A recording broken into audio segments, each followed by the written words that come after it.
Hey everyone, welcome back. It is frigid here in the great state of Ohio. I don't even know what the temperatures are, but I know it is frigid cold, and I know that I want to make something warm and delicious and comforting for dinner tonight. So I'm going to make some potato soup. I already have that recipe on here, but I haven't filmed in a while, and when I was looking at my YouTube statistics, I have all these brand new subscribers. I don't know where you came from, but I'm so happy you're here. I've also searched the World Wide Web for a fabulous homemade sandwich bread recipe. Now I'm hoping I found it. I'm really hoping this is the one, so I don't have to look no further. All right, in my standing mixer, I am going to add, let's get my little thingy on there. Now you could make, if you make bread regularly, you know that you can make it by hand. You don't have to make it with a standing mixer. If you don't have a standing mixer, you go right ahead and make it by hand. You might just have to knead it a little bit more than what you normally do. I make bread not that often because I love it, and if I love it, I'm gonna eat it, and I try not to indulge too much in it. So we're gonna start out with 2 cups of flour. You're gonna need a total of 3 cups. A measuring cup only goes to 2 cups. So you're gonna need 3 cups of flour. You're gonna add 2.5 teaspoons of salt and 1.5 tablespoons of yeast. We're gonna add that right in there.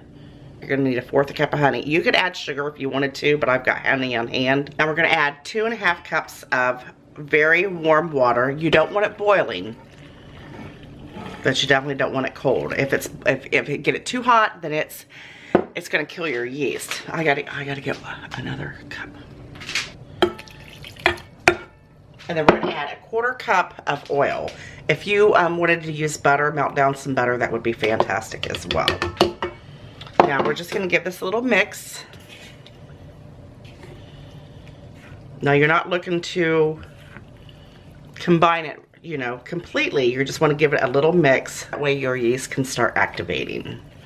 And then we're going to let this sit for about 10 or 15 minutes. It has been 10 minutes, and look, it's activated nicely. So what we're going to do now is we're going to add about 5 more cups of flour into this mixture. We're gonna go ahead and get it started here. We're gonna go on about medium-low.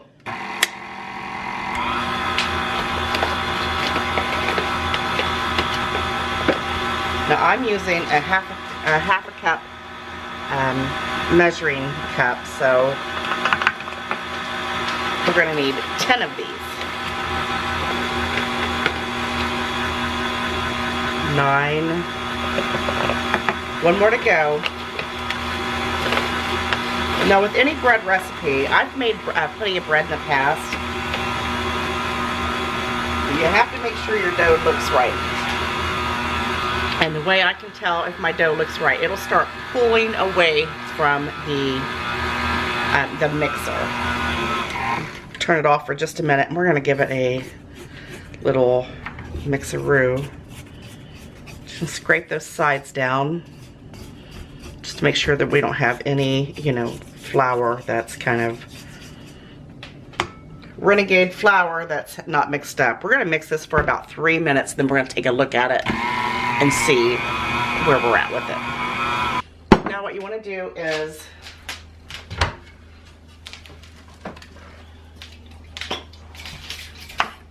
spray your bowl that you're going to put it in, and you want to make sure that you're using a big enough size bowl, so because it's going to double in size, but you want to spray it so it don't stick to it. And once you get it into a bowl, I'm gonna flip it over a little bit just to get all of it nice and oiled. Now we're going to place this in a very warm area. Well, not a very warm area, but an area that does not have a lot of drafts. And I'm telling you, it is so cold in my house right now. The best place that I think that I can put it is in my oven. That way it's nice and not drafty. I'm gonna place a towel over it. Do not turn your oven on, just place it with a towel, or you could use a piece of saran wrap and go right over top. If you choose to use the saran wrap, make sure that you spray it with a little bit of non-stick cooking spray as well. This is going to double in size. We're going to put it in a non-draft area for an hour. Now, to me, one of the most tedious things to do in the kitchen is cutting vegetables. I hate cutting vegetables. I can't tell you how I hate cutting vegetables. But I'm going to go ahead and get started on my potato soup. To me, I feel this way, and I'm sure you would agree. Any type of soup, stew, casseroles, or anything like that, they are so much better if they are made ahead of time. The day before is so much better. If you don't take anything else away from this video, if you don't make it, you know, that's fine, that's on you. If you're just here because you like to watch people cook, you know, I get it, because I love to watch people cook too. But if you don't get anything else from this video, except this one thing, then I will be happy. Anytime you're using celery in any dish at all, you want to make sure that you are using the leaves as well, because they provide such an abundance of flavor to anything, whether it's potato salads, soups, anything that you're putting that celery in. You want to make sure that you're using the leaves to it. I know that I've shown you several times this little gadget that I love to use for my onions. Oops. It is so easy to use, and let me tell you, no more tears. Just like that shampoo commercial, no more tears, Johnson & Johnson. But I love this thing, and I believe that I've got it linked on several of my Amazon, or several of my videos. It's through Amazon, and you can go there and purchase this. I'm telling you, it is phenomenal. It cuts vegetables like they're nothing. Now, I'm not one to you know, purchase a bunch of kitchen gadgets. I hate kitchen gadgets because the majority of them are useless. I'm just gonna be honest with you. But this thing, I got it for Christmas a couple years ago, and I absolutely love it. So all you do is put your little piece on top of it.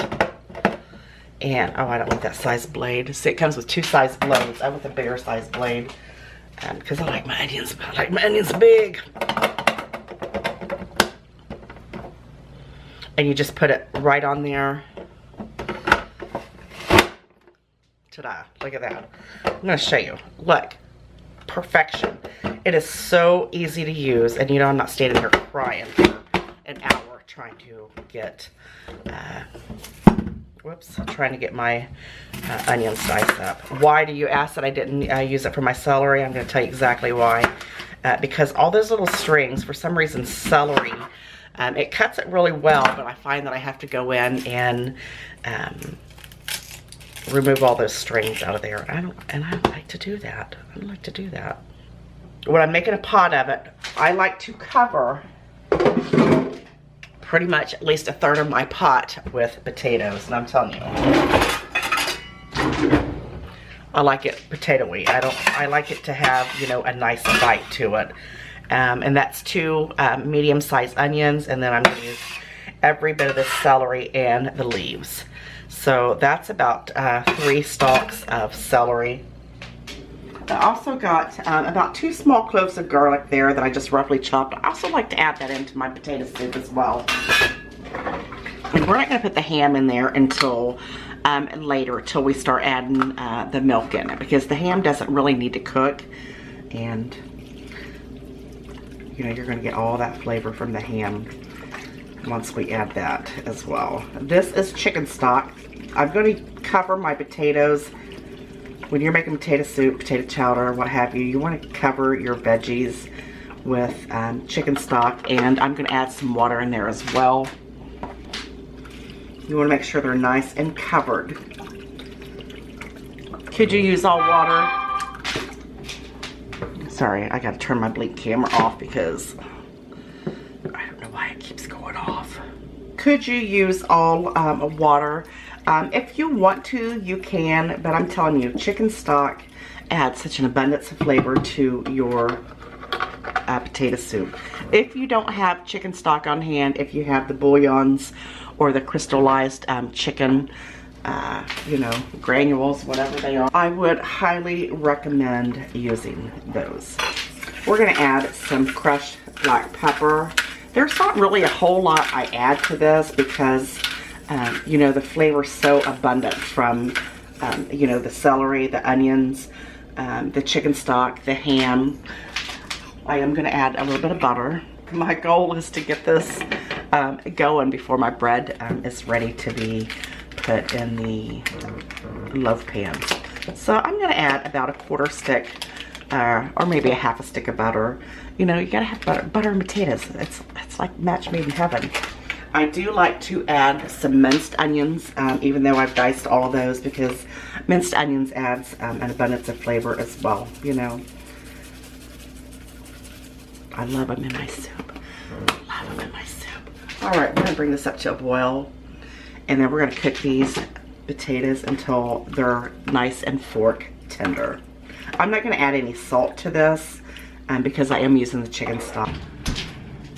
Okay, my bread has been rising for an hour. Oh my goodness, look at that. It definitely doubled in size. So we are in good shape. So what I'm gonna do is I'm gonna oil my hands just a little bit, and then you want to just punch that down and get all of the air out of it. And I'm just gonna cut it in half. I'm just gonna pull it apart with my fingers. I mean, if you wanted to pull it out onto your counter, you could certainly do that, but, you know, I don't want to have to continue to clean as I'm cooking.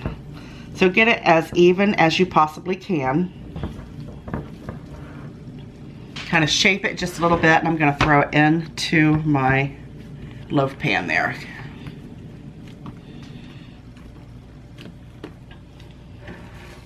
And hopefully these are about the same size.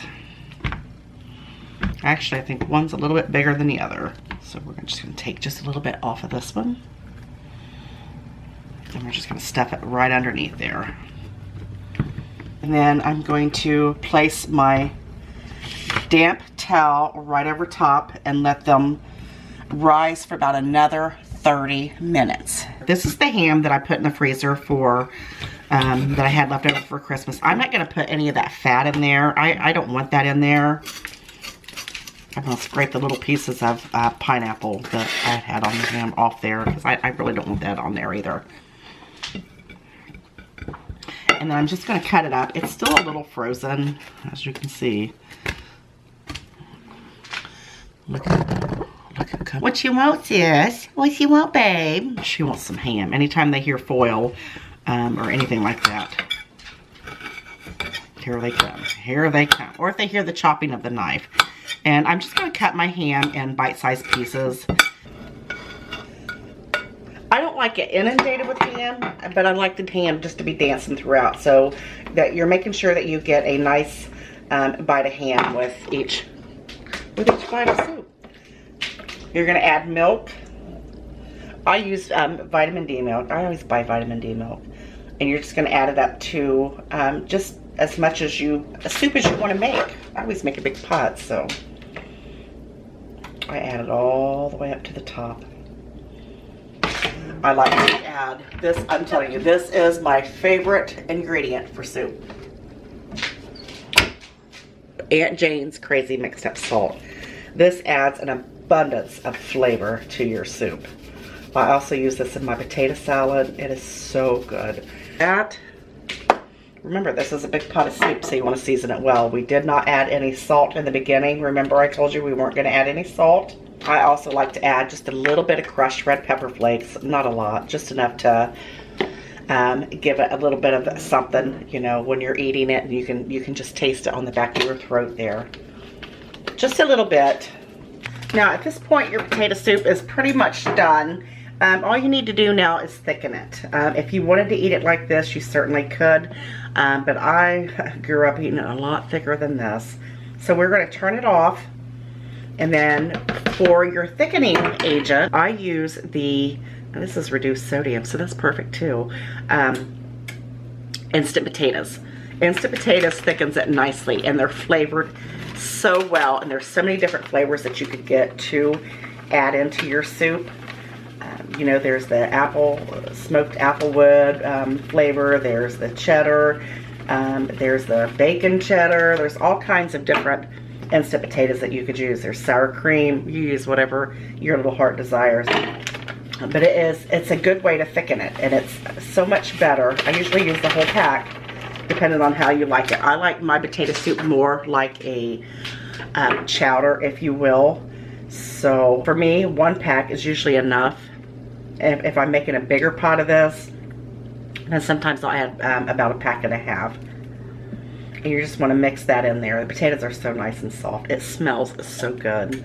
I'm getting ready to put the bread in the oven. It's got about 2 or 3 more minutes. If you haven't preheated your oven to 350, you need to go ahead and do that. And I want you to look at the celery leaves that are in there. You don't even need to add parsley. The bread is going to go in the oven. You're going to place it on the middle rack. And you're going to bake it for about 30 minutes.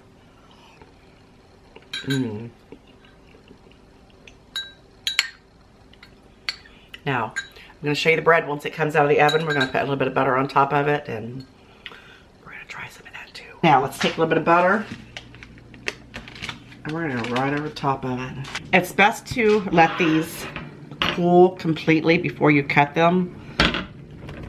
But daggone. Woo, hot. Who wants cold bread, right? Let's have a bite. That cuts perfect. Look at that. Man, look at that. Now, I gotta have a little bit better on top of mine. It's still nice and hot. Come on, you can melt. You can melt. Look how beautiful that is.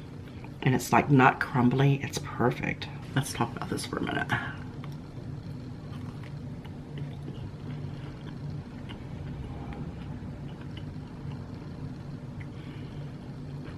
That is delicious. If you want a sweeter type bread, I would add a little bit more honey to it, just a little bit more. So soup and bread, that's what's for dinner tonight. What's for dinner at your house? You know I love you. I appreciate you, and I'll see you on the next one. Bye-bye.